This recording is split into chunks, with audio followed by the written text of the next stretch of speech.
nosotros, de inmigrantes digitales, vamos a poder conectarnos con este ambiente que es nativo para nosotros.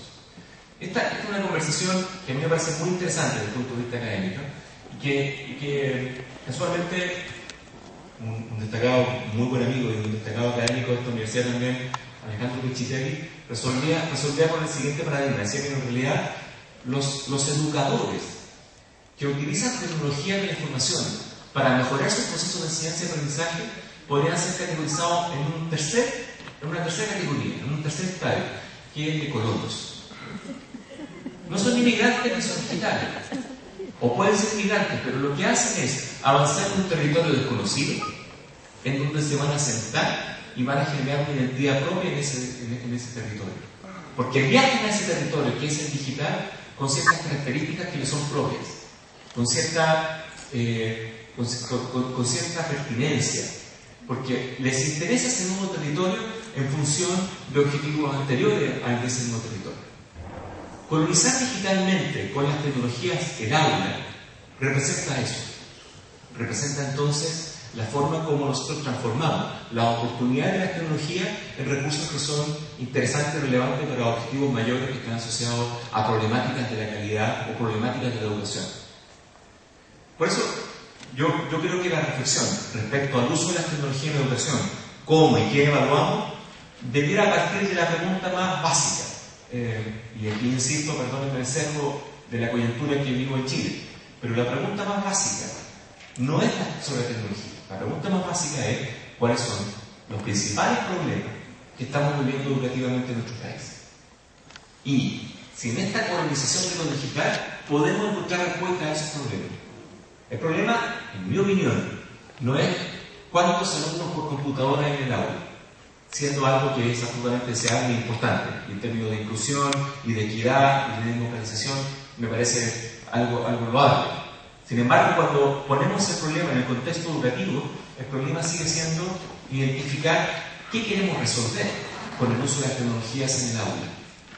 Desde lo micro, desde los procesos, los contenidos, los estadios, el ambiente, hasta las cosas más macro en términos de diseño y política. Si a mí me apuran, en mi opinión, por lo menos, creo que el principal problema educativo que tenemos en nuestros países tiene un nombre y apellido absolutamente identificado que tiene que ver con este ejemplo, que se llama la calidad de los aprendizajes. Este aprendizaje, este cálculo del cuadrado de la hipotenusa es notable. O sea, hay X, ahí está X. Es irónico. Tiene ese juego de picardía, ese juego de ironía propio de lo que hacen los estudiantes con exámenes de matemática o de geometría como este. Pero representa el drama que vivimos estructuralmente en nuestras aulas. Perdónenme la referencia a la educación secundaria y primaria y secundaria, de la cual probablemente los que son docentes universitarios viven sus consecuencias cotidianamente. Pero en nuestros países, la mayoría de los estudiantes no comprende lo que lee. En nuestros países, la mayoría de los estudiantes no es capaz de estructurar un texto con un resumen analítico que les permita relatar una historia. En la mayoría de nuestros países los alumnos no logran resolver las 4 operaciones matemáticas en forma fluida.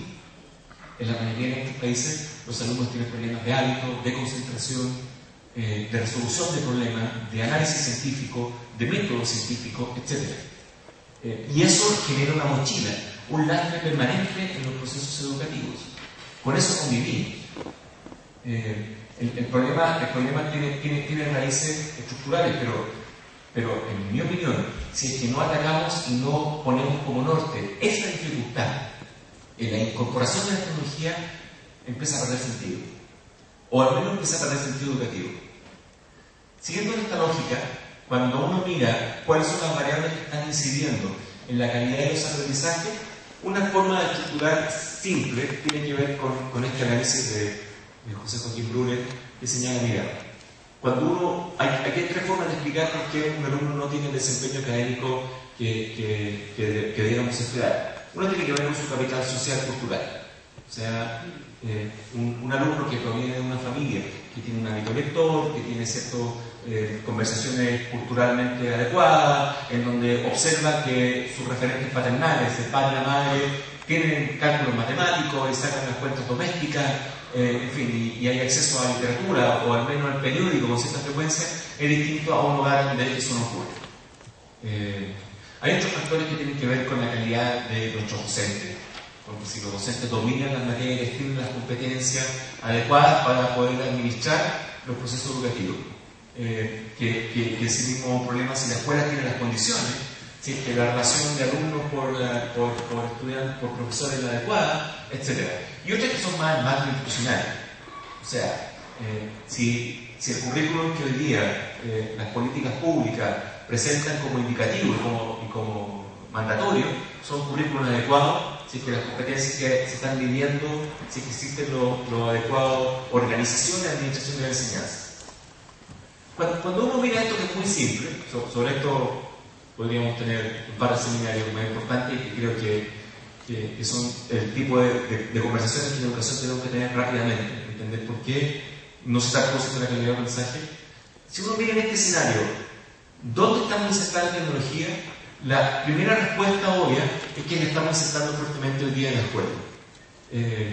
Lo que significa entonces que cuando tomamos tecnología y lo ponemos en este plano, en el plano escolar, estamos intentando o debiéramos prever que vamos a afectar este ámbito en términos de factores que inciden en la calidad de la educación. El tema no es menor, el tema es muy importante, porque si pongo tecnología en el aula, primaria, secundaria, universitaria, quiere decir que tengo alguna intencionalidad pedagógica respecto a los elementos que puedo modificar dentro del aula. Cuando la tecnología está disponible también en el hogar, ciertamente uno puede pensar que hay elementos de expansión de la oportunidad de aprendizaje. Y esto creo que particularmente para el momento histórico que ustedes están viviendo debería ser algo que importa. Cuando Conectar Igualdad termine de entregar los computadores portátiles que están entregando a toda la educación secundaria, por consecuencia, en los años venideros, los alumnos que ingresen en el 100% a sus facultades van a ser alumnos que no solamente van a venir con un dispositivo, sino que van a venir con una experiencia digital distinta y les van a generar unas demandas nuevas que probablemente hoy día no logramos dimensionar bien.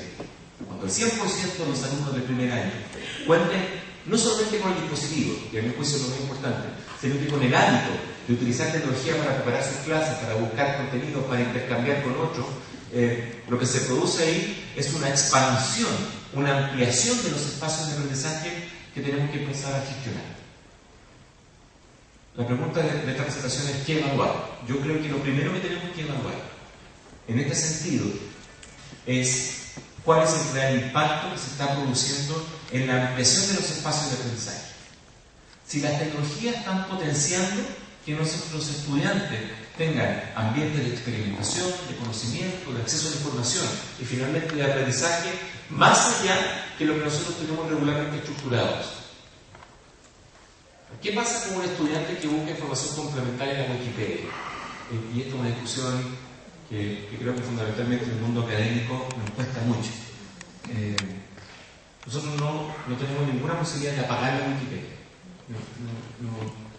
Y no lo sugeriría si es que alguien quiere invertir tiempo en eso. No es políticamente correcto, ¿verdad? Pero más allá de eso, probablemente a ustedes como a mí les importará la calidad de la información, la prolijidad, la exactitud, la validación científica que hay detrás de esta gran enciclopedia que hoy día es fuente universal de acceso a millones de estudiantes del mundo. Además de los controles de copiar y pegar en los proyectos de tesis, en fin, todo ese mundo que es muy complejo. Pero lo que es cierto es que no sabemos si que la experiencia de acceder a fuentes inagotables de información está impactando en la calidad de los procesos de aprendizaje o no. ¿Cuántas horas adicionales a la semana sus estudiantes interactúan con fuentes de información que ustedes no recomendaron, no referenciaron, no están en la lectura obligatoria? ¿Y cuál es el nivel de análisis y comparación que están haciendo esos estudiantes con la bibliografía que ustedes sí escogieron como orientación académica básica del plan de vuestros cursos? Porque ahí se produce algo complejo, en términos de que puede hacer que desde el marco pedagógico que yo preparé mi cátedra, me encuentro con estudiantes que tengan otro marco pedagógico con el cual ellos puedan desarrollar su cátedra. O sea, es absolutamente factible que todos ustedes hoy día están expuestos a que un estudiante compare su plan de estudio de su cátedra con el plan de estudio de decenas o centenas de universidades del mundo. Porque cuando busquen trabajos similares que ustedes están considerando o pidiendo, es exactamente probable que se encuentren con producciones de otros estudiantes que están siguiendo las mismas carreras en nuestra latitud. ¿Qué va a pasar con esta ampliación de los espacios de enseñanza? Esto a mí por lo menos me lleva a la pregunta más estructural, insistiendo en el problema de la calidad del aprendizaje, que es poder identificar si es que efectivamente las tecnologías de la información están produciendo algún cambio en la calidad de los aprendizajes de los alumnos. A mí personalmente me interesa este nivel, el nivel primario. Porque si las políticas no focalizan en los niveles primarios, todo lo que hacemos después es remediar. Pero tenemos que intentar estructurar en el momento en que hay mayor flexibilidad y mayor capacidad de mejora.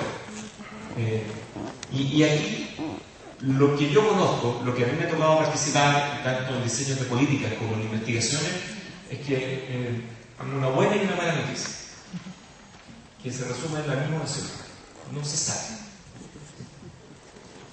O sea, la buena noticia es que probablemente sí hay impacto positivo en el uso de tecnología. La mala es que no sabemos cuándo, cómo ni qué. ¿Por qué no lo sabemos? Por razones muy simples, pero que se pueden modificar dramáticamente.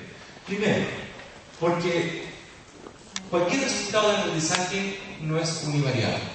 O sea, pensar que porque yo distribuí un computador y los alumnos están 4 horas a la semana trabajando en un software asociado o hasta en un simulador, se van a incrementar el aprendizaje sin haber considerado el conjunto de otras variables, como la variable docente, como la variable de capital social, como otro tipo, es muy difícil de aislar.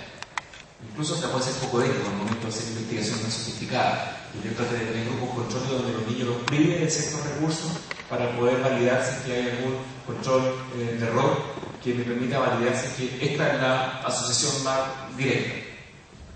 Pero la segunda acción es porque todavía es muy temprano. Porque no sabemos exactamente, porque ahora, ¿sabes? La pregunta es, ¿cuánto tiempo a la semana sus estudiantes utilizan tecnología para procesos de aprendizaje comparado a otros recursos, otras fuentes de información? Y nos vamos a dar cuenta que en general, incluso en los países más desarrollados, ese tiempo es una inversión menor respecto al conjunto de los tiempos. Pero entonces, lo que se puede hacer, y lo que me parece lo más correcto, es para tratar de entender mejor esto, evaluar los potenciales impactos. Y al respecto, sí hay literatura interesante asociada a experiencias piloto y a iniciativas que hay en distintos países del uso de tecnología, que es lo que espero tener un momento. Hay 3 variables o 3 ámbitos en los cuales las tecnologías podrían impactar en la educación y que pueden ordenar muy bien la forma como queremos evaluar esto. El primero es en relación con que usar tecnologías en el aula puede aumentar la motivación y la capacidad de concentración de los alumnos, al momento en que incorporamos en el contexto del aula recursos multimediales que son más propios de esta cultura digital con que muchos de nuestros estudiantes viven. Cuando enriquecemos con imagen, con audio, con interacción, lo que ocurre dentro de los procesos de aprendizaje, ciertamente capturamos de mucha mejor forma el interés y la motivación de los estudiantes que cuando lo hacemos como lo estoy haciendo yo, jugándome toda vuestra capacidad de concentración en mi encantadora voz. Yo la encuentro encantadora, pero no necesariamente todos están de acuerdo. Pero claro, cuando es este formato, probablemente, o sea, lo que yo estoy intentando ahora es que lo que estoy haciendo con tecnología respecto a tener un apoyo visual más atractivo, que ya me atractiva voz, insisto en ese punto, estoy intentando aumentar nuestra motivación y concentración en este contenido. Pero cuando ocupo una pizarra interactiva, cuando ocupo recursos multimediales, cuando ocupo simuladores, cuando ocupo redes sociales, cuando ocupo herramientas de construcción conjunta, esa motivación y esa concentración va a ser mayor. Esto, al menos en la educación primaria y secundaria, es vital.